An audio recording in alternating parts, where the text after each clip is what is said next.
الثقافة بمفهومها الشامل أداة أساسية لبناء أي مجتمع من المجتمعات، هي ذاكرة المجتمع التي يخزن فيها عقائده وقيمه وتراثه، كما أنها القوة والسلطة التي تكون موجهة لسلوك المجتمع. والقراءة هي مفتاح العلم والثقافة، وهي أساس التربية والتعليم.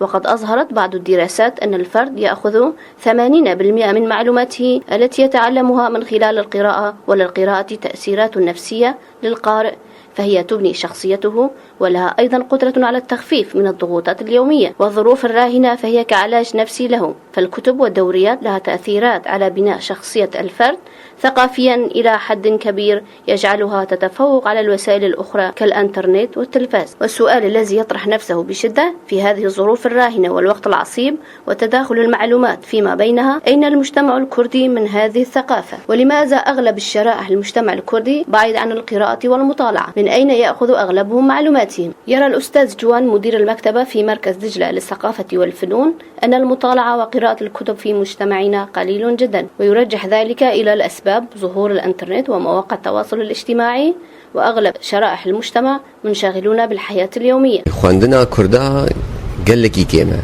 يعني نها بيج ما فهشت هيفا برتقانات يفكرن ده خواندوان يكو ام بيجن ولا خواندوانن نهاتنا لكولين نكرنا حسكرنا خواندن الدنيا تفدا كيم بيا انترنت دركتيا بهيفيتيش خواندنه تشي بيا الجمقل كسا هركز بجيانا روجانا و دبازي هركز ايدي تكس الخواندن نابرسي هركي حكي كي هي دبيجي امازي خافيري انجليزي بكم نها برتقانه كمزنه بكيماي هري كيم 10-11,000 برتوك تدهنا يعني تتشبشي بخوازي برتوك السرهنا. من خلال تجربته الشخصية يرى الأستاذ فؤاد أن القراءة والمطالعة يغذي العقل والروح، فالإنسان من خلال المطالعة يبلغ درجة من الوعي، وهو بدوره يشجع على القراءة. المطالعة والقراءة غذاء الفكر والروح معا. أنا لما أقرأ شعر عم أغذي الروح، لما أقرأ ثقافة عم أغذي العقل، ومن خلال كلامي وثقافتي ومن خلال المطالعة أشي يصير مع الإنسان المطالع،